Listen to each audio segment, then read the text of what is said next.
Salam sejahtera. Perkenalkan, nama saya Yohanes Krisna Lember dari kelas 2 2019. Jadi, kali ini saya akan menjelaskan tentang perkembangan kurikulum. Perkembangan kurikulum adalah penyusunan kurikulum oleh penyusun kurikulum, kurikulum developer, dan kegiatan yang dilakukan agar kurikulum yang dilakukan dapat terjadi bahan ajar dan acuan yang digunakan untuk mencapai tujuan pendidikan nasional. Prinsip-prinsip perkembangan kurikulum.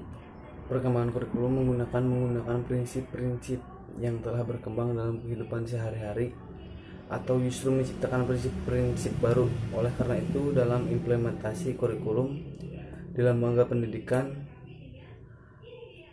prinsip-prinsip umum yang satu adalah prinsip relevansi. Relevansi mempunyai makna sesuai aturan serasi jika mengacu pada prinsip relasi. Setidaknya kurikulum atau harus memperhatikan aspek internal dan eksternal. Yang kedua ada prinsip fleksibilitas. Perkembangan kurikulum berupaya agar hasilnya fleksibel dalam implementasinya, memungkinkan penyusunan berdasarkan situasi dan kondisi, tempat dan waktu, selalu berkembang serta kemampuan dan latar belakang siswa. Peran kurikulum di sini sangat penting terhadap perkembangan siswa. Untuk itu, prinsip fleksibel ini harus benar-benar diperhatikan sebagai penunjang untuk peningkatan mutu pendidikan. Yang ketiga ada prinsip continuities, yakni adanya kesinambungan dalam kurikulum bagi secara vertikal maupun secara horizontal. Pengalaman belajar yang disediakan kurikulum harus memperhatikan keseimbangan baik yang di dalam tingkat kelas, antar jenjang pendidikan maupun antar jenjang pendidikan dan jenis pekerjaan. Yang keempat ada prinsip efisiensi. Peran kurikulum dalam ranah pendidikan adalah sangat penting dan bahkan vital dalam proses pembelajaran. Ia mencakup segala hal dalam perencanaan pembelajaran agar dapat lebih optimal dan efektif. Yang keenam ada prinsip efektivitas. Pengembangan kurikulum pendidikan perlu mempertimbangkan prinsip efektivitas. Yang dimaksud dengan efektivitas di sini adalah sejauh mana rencana program pembelajaran dicapai atau diimplementasikan.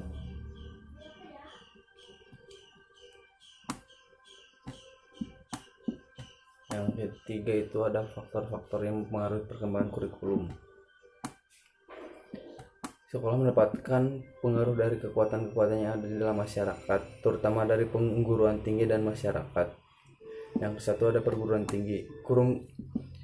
Kurikulum minimal mendapat dua pengaruh dari perguruan tinggi. Pertama dari pengembangan ilmu, pengetahuan, dan teknologi yang dikembangkan di perguruan tinggi umum. Kedua dari pengembangan ilmu pendidikan dan keguruan, serta penyiapkan guru-guru di perguruan tinggi keguruan. Yang kedua ada masyarakat. Sekolah merupakan bagian dari masyarakat dan mempersiapkan anak untuk kehidupan di masyarakat. Sebagian dan agen dari masyarakat, sekolah sangat berpengaruh oleh lingkungan masyarakat di mana sekolah tersebut berada. Yang ketiga ada sistem nilai. Dalam kehidupan masyarakat terdapat sistem nilai, baik nilai moral, keagamaan, sosial, budaya, maupun nilai politis.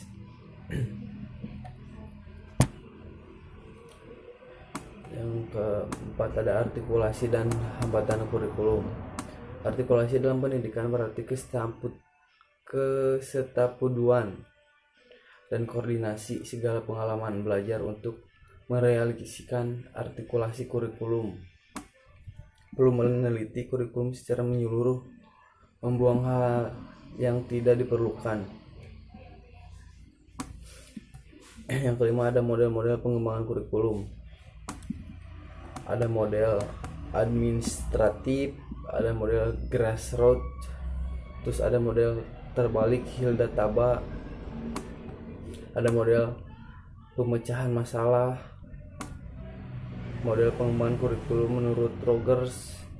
Model 1 paling sederhana, menggambarkan bahwa kegiatan pendidikan semata-mata terdiri dari kegiatan memberikan informasi dan ujian.